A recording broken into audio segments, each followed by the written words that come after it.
Olá pessoal, tudo bem? Sejam muito bem-vindos, muito bem-vindas. Esse é o canal no YouTube do Professor Abílio. Aqui nós abordamos temas de direito administrativo, direito tributário e direito financeiro. E o nosso tema de hoje é um tema alusivo ao direito financeiro.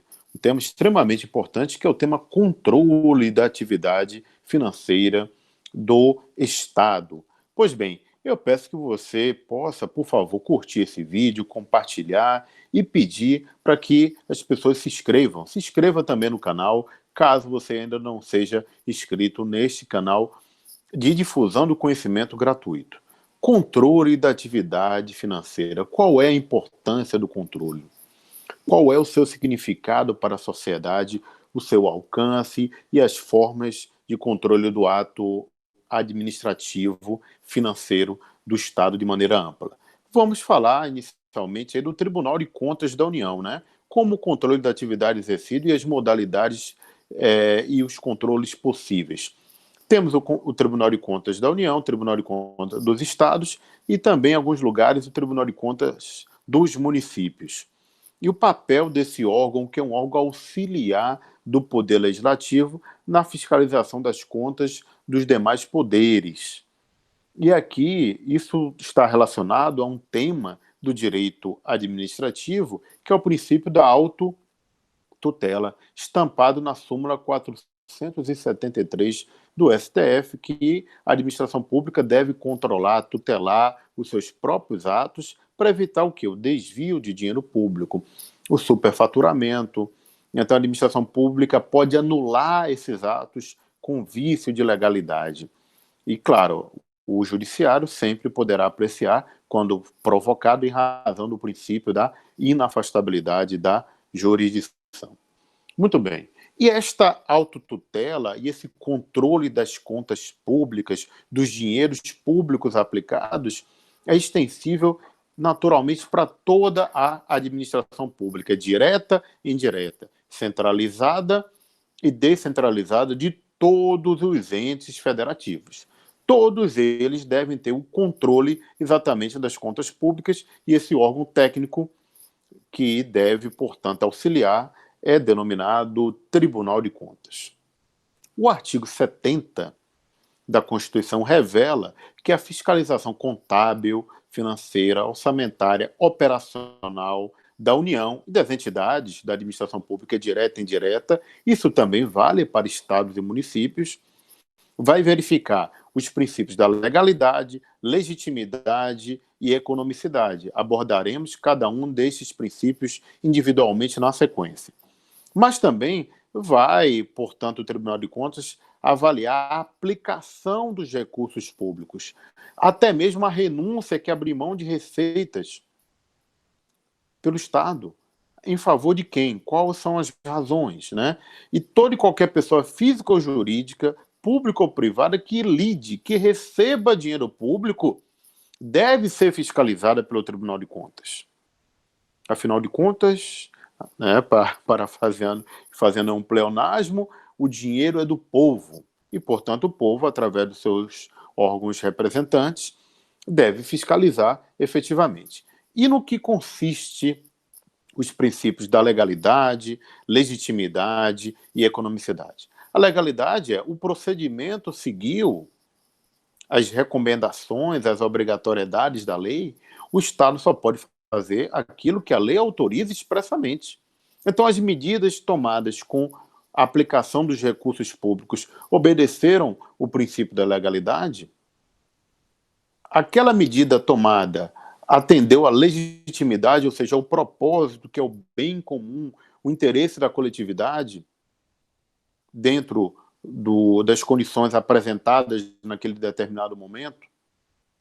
E, por fim, a economicidade, que vai além do princípio da eficiência. Aquela tomada de decisão foi a mais adequada na manutenção do interesse da sociedade de uma maneira geral, com melhor custo-benefício, e isso deve ser traduzido de alguma maneira economicamente. Então, é uma decisão que não é fácil, as decisões tomadas pelo Poder Executivo, mas ela deve ser sempre pautadas na legalidade, desculpa, na legitimidade e na economicidade. E essa análise é sempre voltada ao cumprimento da lei. Decisão legítima e economicamente mais acertada, observando as circunstâncias do caso concreto. E aí nós temos o controle das contas públicas nesse esquema aí apresentado, né? Inclusive da obra da professora Josiane Minardi, e claro, a gente tem grandes doutrinadores de direito financeiro também, como o professor Kiroshi Harada, que nós recomendamos a leitura de ambos os doutrinadores. Então nós temos o controle dentro da autotutela, o controle interno, né, que é aquele que o próprio poder faz. Os três poderes devem fazer esse controle. O externo, que é o poder legislativo, com auxílio do Tribunal de Contas, e aí tem as comissões, né, mista, né, das duas casas, quando a gente está falando no âmbito nacional, ou simplesmente das Assembleias Legislativas ou Câmara de Vereadores.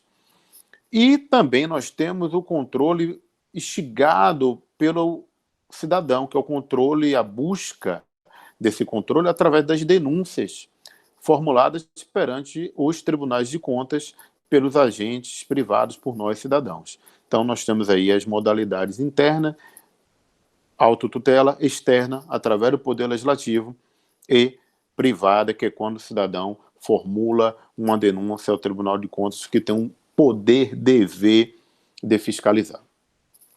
Mas essas decisões do Tribunal de Contas, o Supremo já decidiu que, infelizmente, elas não são vinculadas. Afinal de contas, a última palavra é do Poder Legislativo. E por que isso foi aprovado dessa maneira? Porque o Tribunal de Contas ele é um órgão que integra o Poder Legislativo, mas ele não está acima do Poder Legislativo. Ele é um órgão auxiliar, um órgão técnico, mas a última palavra é exatamente do Poder Legislativo. Haja vista aí, está aí, portanto, o artigo 31 da Constituição, apontando que a fiscalização do município será exercida pelo Poder Legislativo Municipal, conforme, mediante controle externo, além do controle interno. E esse controle será exercido com o Tribunal de Contas dos estados ou do município, onde houver. E o parecer prévio emitido pelo Tribunal de Contas só deixará de prevalecer, ele tem eficácia, mas ele deixará de prevalecer por decisão de 2/3 da Câmara Municipal. Então, a Câmara Municipal pode afastar a decisão do Tribunal de Contas, o mesmo vale para as Assembleias Legislativas Estaduais e o Congresso Nacional. Muito bem. E no que tange a Covid-19? Essa discussão que está acontecendo nesse momento, isso vale para qualquer CPI, Comissão Parlamentar de Inquérito. Será que essa CPI deve alcançar apenas as contas do governo federal, diretamente da União, ou pode estender para outros entes federativos que receberam verbas públicas, como estados e municípios?